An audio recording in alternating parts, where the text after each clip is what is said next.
Hello guys, अस्सलाम वालेकुम। Welcome to ATS code world. आज के C++ के ट्यूटोरियल में हम देखने वाले हैं स्विच स्टेटमेंट। तो स्विच भी हमारी एक कंडीशनल स्टेटमेंट है जिसको हम डिसीजन मेकिंग में इस्तेमाल करते हैं। तो आज के इस ट्यूटोरियल में हम सिंपल कैलकुलेटर का एग्जांपल देखने वाले हैं जिसमें कि यूजर से हम दो नंबर ले रहे हैं और उसके बाद उससे ऑपरेटर भी ले रहे हैं। ऑपरेटर यानी कि वो कौन से ऑपरेशन करना चाहता है, डिवीजन, मल्टीप्लिकेशन या फिर मॉड्यूलस ऑपरेटर। तो 4-5 जो हमारे बेसिक अरिथमेटिक ऑपरेटर्स हैं वो हम ले रहे हैं यूजर से और उसके बाद हम उस पर ऑपरेशन करके जो आउटपुट है वो हम यूजर को दे रहे हैं। तो सबसे पहले हम इसको ब्रेक डाउन करते हैं और उसके बाद में आपको ये रन करके दिखाता हूं। तो स्विच स्टेटमेंट के लिए सबसे पहले हम स्विच कीवर्ड का इस्तेमाल करते हैं और उसके बाद कंडीशन लिखते हैं। यानी कि यहाँ पे मैंने ऑपरेटर लिया हुआ है एज अ कंडीशन। तो ऑपरेटर यहाँ पे हम कैरेक्टर टाइप का ले रहे हैं और वो यूजर से इनपुट में ले रहे हैं। और जब हमारा प्रोग्राम रन होगा तो सबसे पहले वो यूजर को दो नंबर इंटर करने के लिए बोलेगा। जब यूजर दो नंबर इंटर करेगा और उसके बाद वो ऑपरेटर को इंटर करने के लिए आ जाएगा तो वो ऑपरेटर भी सिलेक्ट करेगा। अब ऑपरेटर हमारे पास प्लस है, माइनस है,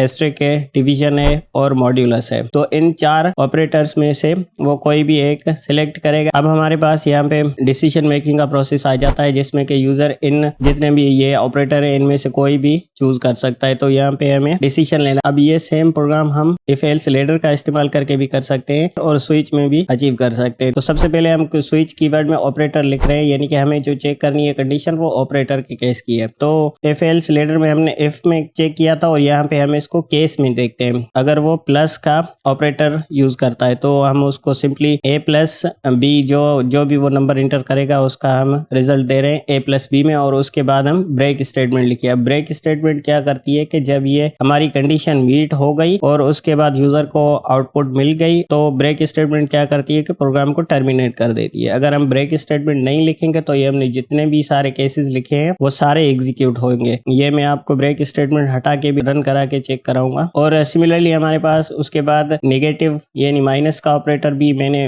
वही सेम किया है और डिवीजन, मल्टीप्लिकेशन और यहाँ पे मैंने मॉड्यूलस भी लिखा हुआ है कि यूजर को अगर रिमाइंडर चाहिए तो हमारा प्रोग्राम उसको रिमाइंडर भी देगा।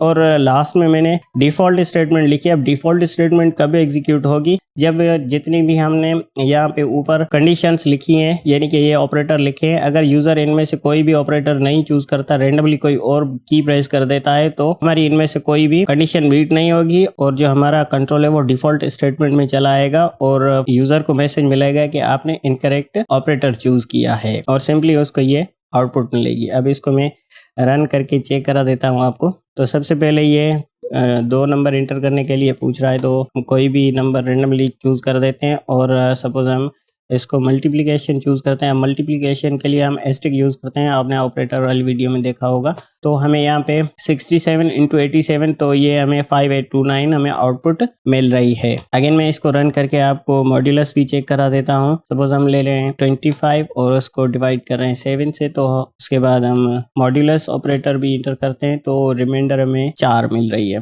राइट, तो ये होती है हमारी स्विच स्टेटमेंट जिसमें हम केस लिखते हैं एज कंडीशन।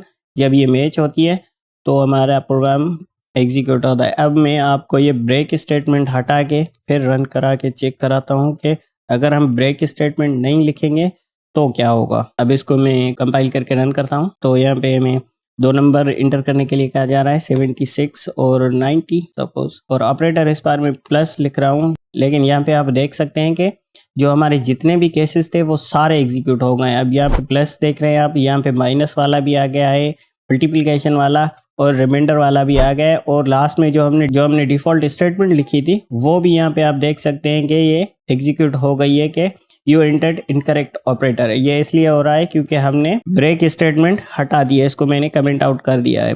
अब इसको अगेन अनकमेंट करके फिर रन करता हूँ और इस बार मैं इनकरेक्ट ऑपरेटर यहाँ पे इंटर करता हूँ और सपोज मैं एक्स इंटर कर रहा हूँ जो कि हमारा कोई ऑपरेटर नहीं है। तो यहाँ पे क्या हो रहा है कि हमारी जो लास्ट कंडीशन है कि आपने जो ऑपरेटर इंटर किया है वो इनकरेक्ट है, वो एग्जीक्यूट हो रही है क्योंकि जितने भी ऑपरेटर हमने लिखे हैं उनमें से यूजर ने कोई भी इंटर नहीं किया। तो इस वजह से हमारी जो डिफॉल्ट स्टेटमेंट है वो एग्जीक्यूट हो रही है। अभी ये सेम चीज हम अगर इफ एल्स लेडर में करेंगे तो हमने जो लास्ट में एल्स स्टेटमेंट लिखी थी जो हमारी प्रीवियस वीडियो में, तो उसमें अगर कोई कंडीशन मीट नहीं हो रही तो हमारी एल्स वाली लास्ट वाली जो थी स्टेटमेंट वो एग्जीक्यूट हो रही थी और यहाँ पे डिफॉल्ट एग्जीक्यूट हो रही है।